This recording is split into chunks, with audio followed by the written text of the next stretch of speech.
Hello, and thanks for joining us. I'm Wendy Falk, and I'm here with Stewart Willis from Asset Preservation Tax and Retirement. Stewart, it's good to see you again. How are you? I am doing wonderful. How are you doing, Wendy? I'm doing good. Thanks Great. for asking. Stewart, I always enjoy when we get together and do these shows. You teach me lots about retirement, tax planning, and all the like. Today, we're going to talk a little bit about what's going on with the market. What have you been hearing from your clients, from your family, friends, and everyone around? What do you tell them and share with them about this crazy market we're going through? Well, first of all, I think it's really important to understand that we're in some just historically different times right now. It is a time that we'll remember forever. It's changed the world. But you know, with our clients, we have a plan in place, and we've been really good at communicating here over the last couple months during this incredible volatility. And I think what we're seeing is a lot of clients come into our office that we've talked to for the last couple of years that said, hey, you know what, this may not be a good fit for us now. We like our guy. We've been with them forever. And they're calling because they're not seeing the same sort of communication. Right now, communication is key. And you know, it's scary when you're out there on the rough seas alone. And I think people are just feeling a really big sense that, hey, you know what? I don't want to be alone right now. Times are crazy, and we need help. People need guidance. They need to know that someone's, in their corner and protecting the things that they have and looking after the things that they've worked so hard for. And that's what you all do. Absolutely. That's our job. And, I think, I keep going back to communication, but it really is key. We're giving weekly updates on portfolios. We're talking to our clients as often as possible. We've always, it's always been very easy for us to communicate because, like I've told you over the last several shows, I don't do business with people we don't like, you know, and I think people should feel the same way about us.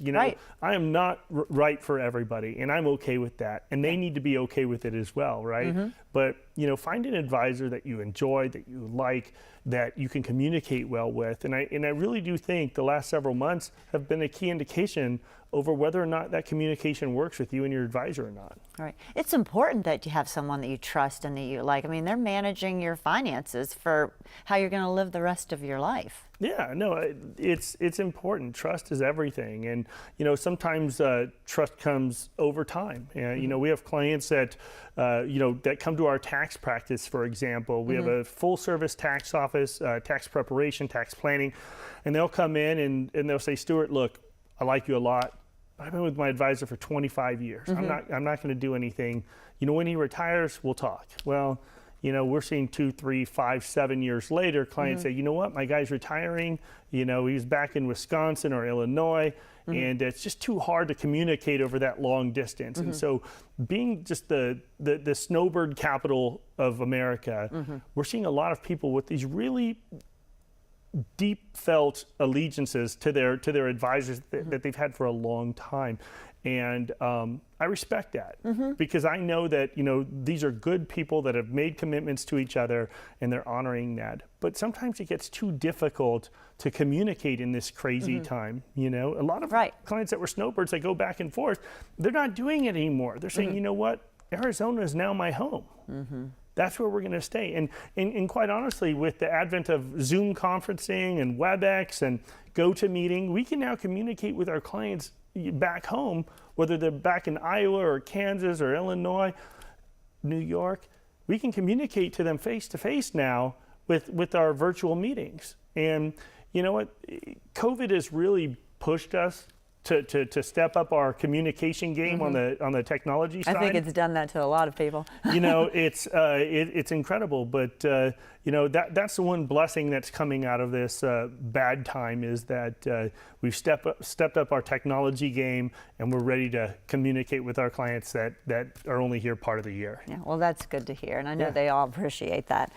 Well, Stewart, we've talked in the past about Social Security, and we're going to go into that a little bit more because there's a lot that goes with Social Security and a lot of things that people need to know. And I know it's not a standalone event when people retire, but it's an important part of most people's retirements.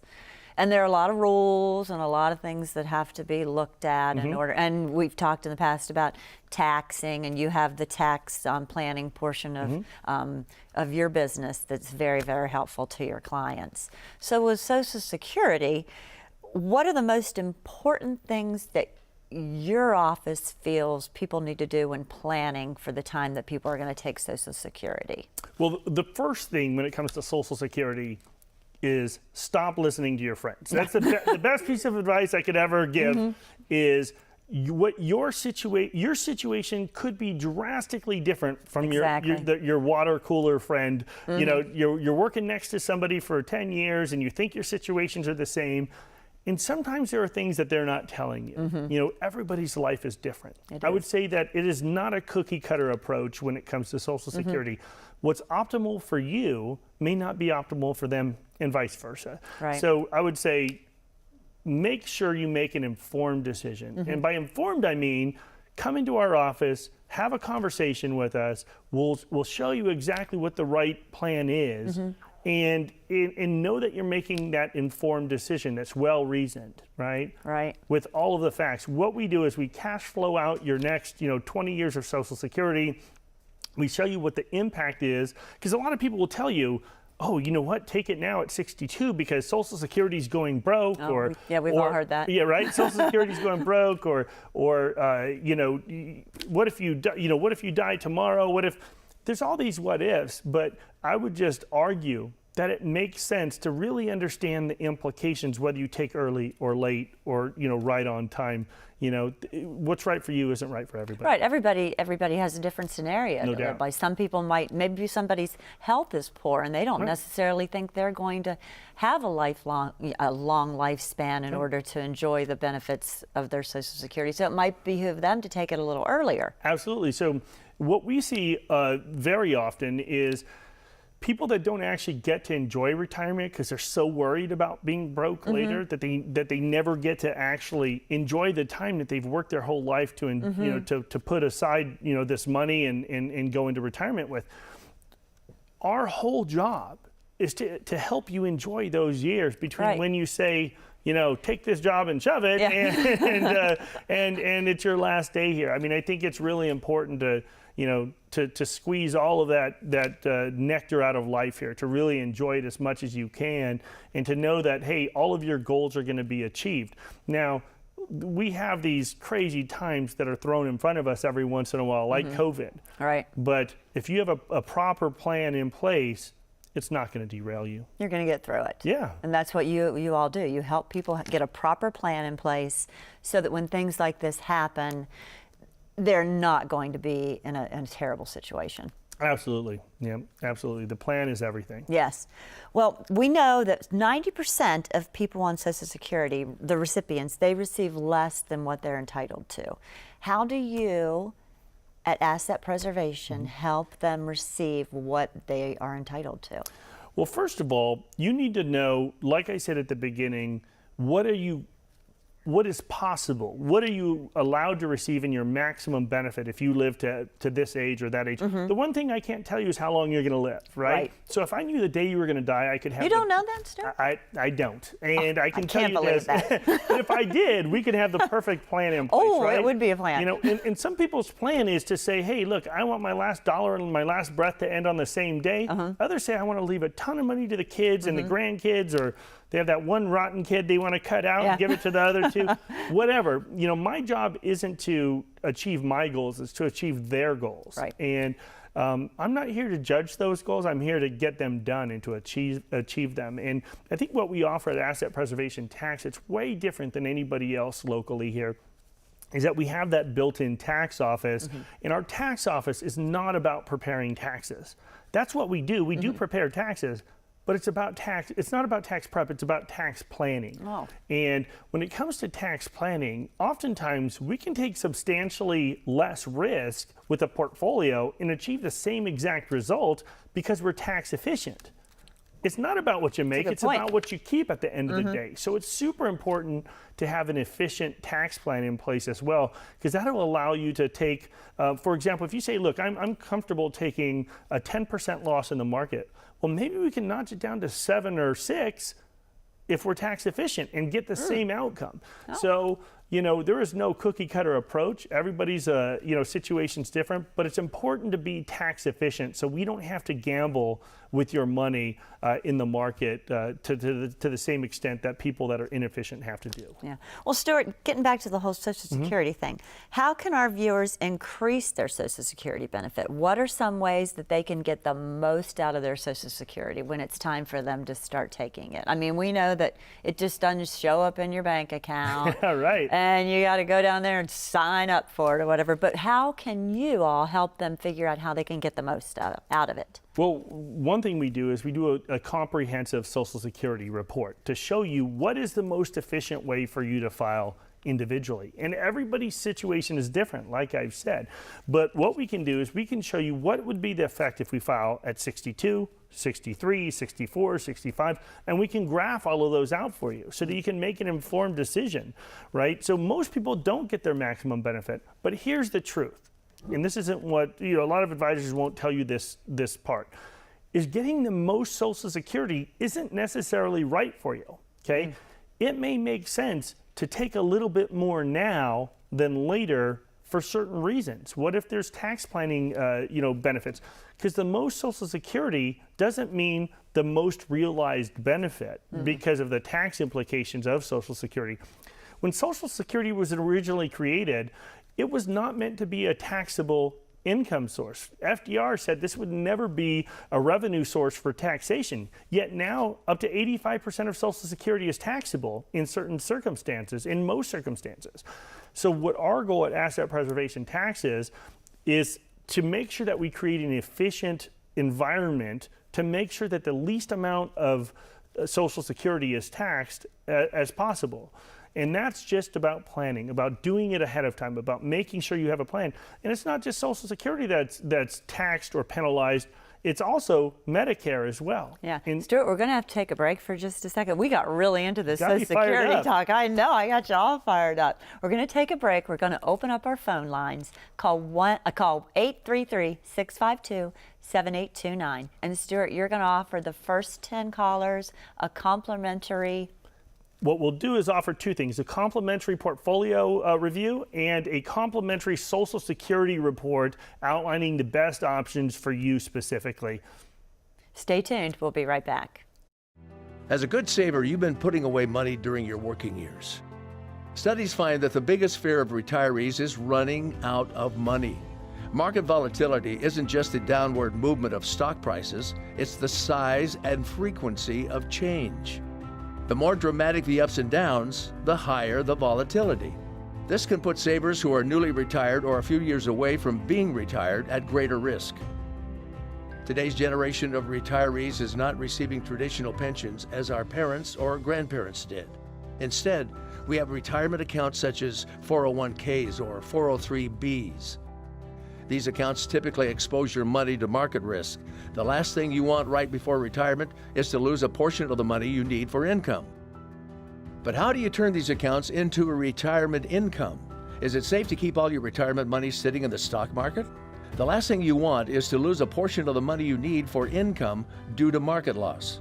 By working with a financial professional, you can learn how to turn a portion of your savings into an income stream for life and income for the life of your spouse if you're married.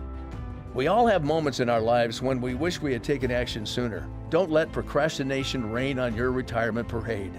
Act now before it's too late. Please call our office to set up your no-cost, no-obligation retirement income review today.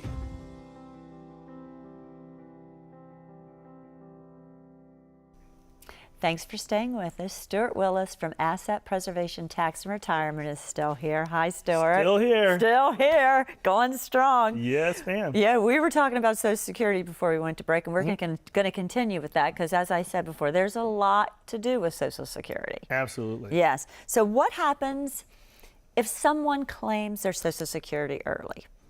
So there's a couple implications for filing early. And by early, we mean before full retirement age. And there's a few things that you need to do to put on your secret decoder ring to understand Social Security. The first thing is the lingo. Okay. You want to understand what PIA is. PIA is a primary insurance amount, okay? that is what is that big number that's on your Social Security reports that you used to get in the mail all the time. Now you see them online. Okay. Now your PIA is what determines what your benefit is at full retirement age.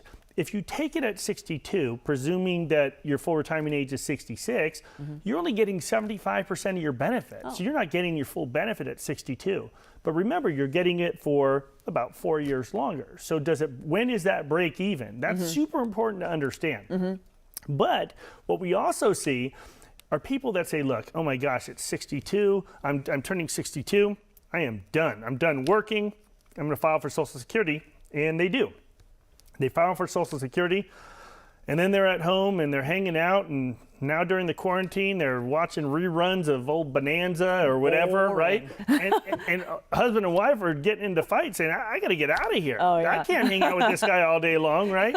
And so they realize, I'm going to go get a job again. I need to go back to work. The problem is, if you're filing before full retirement age, you're limited to the number of, or to the dollar amount that you can earn. You're only allowed to earn right around $15,000 a year before Social Security is now penalized, not just taxed. Remember, we talked about tax earlier, about how Social Security is up to 85% taxable. Now we're talking about penalties.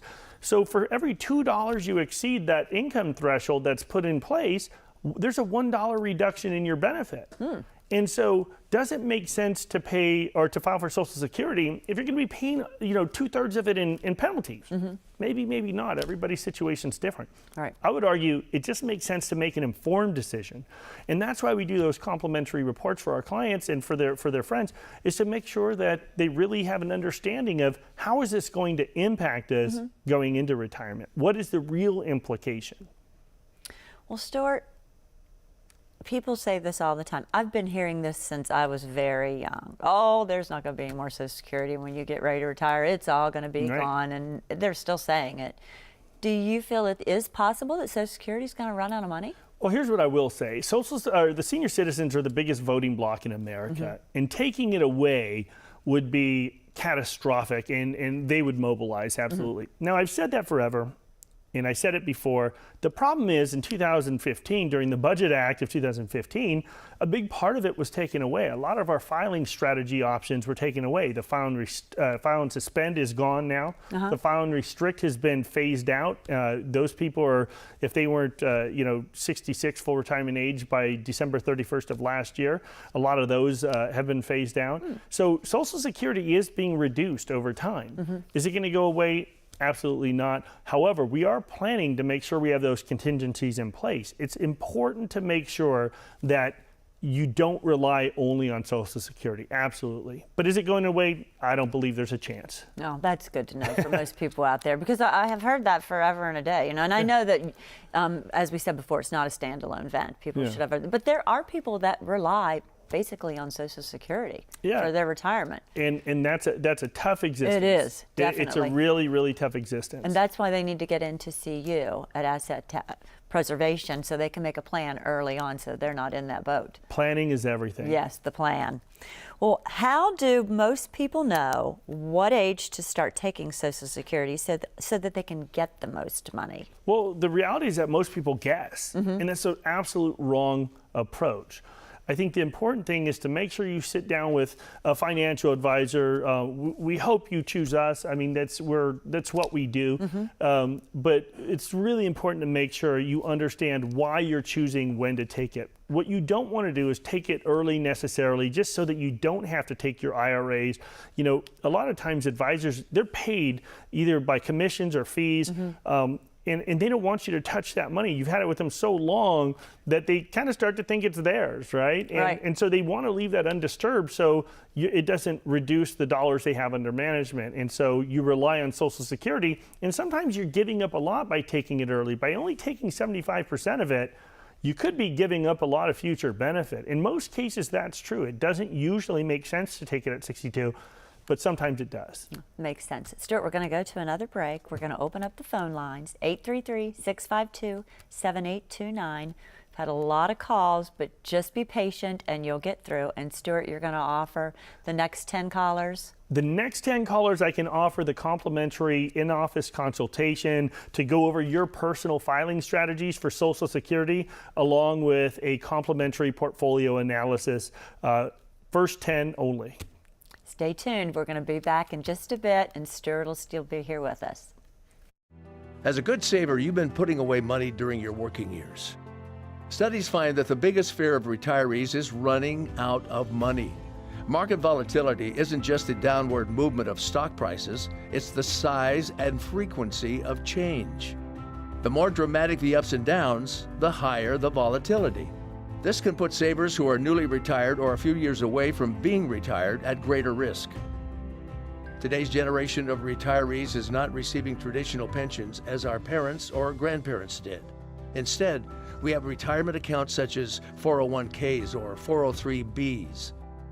These accounts typically expose your money to market risk. The last thing you want right before retirement is to lose a portion of the money you need for income. But how do you turn these accounts into a retirement income? Is it safe to keep all your retirement money sitting in the stock market? The last thing you want is to lose a portion of the money you need for income due to market loss. By working with a financial professional, you can learn how to turn a portion of your savings into an income stream for life and income for the life of your spouse if you're married. We all have moments in our lives when we wish we had taken action sooner. Don't let procrastination reign on your retirement parade. Act now before it's too late. Please call our office to set up your no-cost, no-obligation retirement income review today.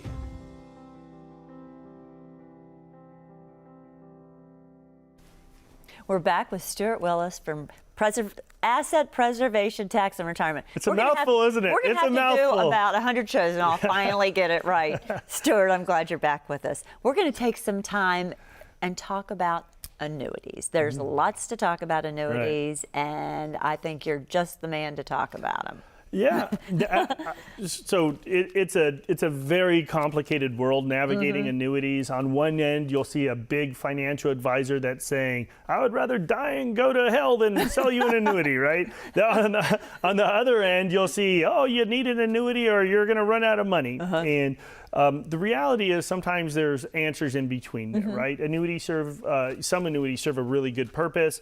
Others are just really expensive and a complete waste of time. And so it's kind of hard to sort out all of those here. But the first thing I do is say, our belief is that there are annuities out there like variable annuities. We'll start with variable annuities are basically stock market investments that have an income or an insurance company wrapper around them. So what happens with variable annuities is you get the market performance typically, but they're being weighed down by tons of fees. There's mortality and expense fees. Sometimes there's these income rider fees. There's the fund fees, and they just add up. Sometimes they're 3 and 4%. And if we look over the last 12 years or so, from, for example, 2000 to 2012, the market was flat, made nothing, right? Went up and down and had all this movement, but actually ended up in the same place it was a decade earlier. Well, if you add 4% a year in fees in that, you're now at 48% of what you started with if you were at December 31st of 1999. By 2012, you've made no money. In fact, you've lost nearly half of it just because of all the fees you're paying. So I think if you're going to pay a fee, you want to really understand what you're paying for more than anything else. The other thing is there are these products that are designed around income. Now, I typically don't like to see these income guarantee products. I think, actuarially, they don't accomplish what we look to do typically. While they promise lifetime income, it's not really our bag. The reason is we can accomplish that with accumulation products and accumulation accounts to really chase yield, rate of return. Oftentimes, we're seeing clients that are coming in at 80 years old, 75 years old, that were sold these income products, these income annuities, that they're paying 1.5%, 2% for, even if they're not variable. If they're fixed annuities with the 6 or 7% guarantee, well, the question is, when are you going to start taking that? If you're already 75, remember, to break even on these, they usually have like a 5 or 6% payout. Well, you're going to have to live to 96 years old just to get your money back. Right. So the break even on them really doesn't fit into our business model. It really doesn't make sense for us in our clients in most cases. When you're guaranteed a return of your own money, it's not really growing, is it? It's not. People are just handing you back your own money. So we think performance matters, right? You want efficient products that have most of those fees or all of those fees wiped out of them. And when you're paying for stuff, you want to get some value out of them. And I typically don't see a lot of value. Listen, one of my best friends on the planet is a local advisor here in town, and he and I completely disagree on the use of those products. You know, at the end of the day, I think when people hear our strategy, it all makes sense. There you go. Yeah. Well, can you help the viewers understand the difference between the variable, fixed, and the fixed index? Right. So variable were those products we said that are basically like mutual funds with an insurance wrapper. Okay. Indexed annuities are annuities that benefit you when the markets go up and generally have some ratcheting mechanisms in place to make sure you don't lose when they go down. Now, fixed annuities are just based on a fixed interest rate, right? They're just a stated interest rate generally. But the fixed index is what I'll focus on because it really is the most prevalent. Some are really, really good, some are horrendous. Typically, when you start attaching fees to those products, they become less and less effective, especially for some of those income products. When you start paying for income products on an income stream that you will never actually be able to take advantage of, all you're doing is paying the insurance companies. Well, Stewart, we're near the end of the show, and we'd like to offer the complimentary product that you were going to offer the next 10 callers. The phones have been ringing like crazy, but you can still get through, so please keep trying and tell me again what you're going to offer the next 10 callers. Well, for the next 10 callers, what I'll do is I'll offer not just a portfolio review, but since you mentioned annuities, what we'll do is a complete analysis of all annuities. Now, the one thing I love, I have this love-hate relationship with annuities. Do you? I think a lot of advisors do. I do, and because I'm really protective over our industry. I want to make sure people have the right ones, the good ones. Right. I will do a complete analysis of all the annuities, all the fees involved, all the ways that they credit interest, the lifetime income, a complete analysis of all your annuities at no cost for the first 10 people. All you have to do is call 1-833-652-7829, and I'd love to help. Please give Stewart and his team a call or visit his website. He'd love that opportunity to sit down with you. We're so happy that you joined us today. Stewart, again, it was so nice having you on the show. Hopefully we'll get together again soon, and maybe we can talk some more about some annuities and Social Security and all of those things. Great. Yeah. So the next 10 callers, please call.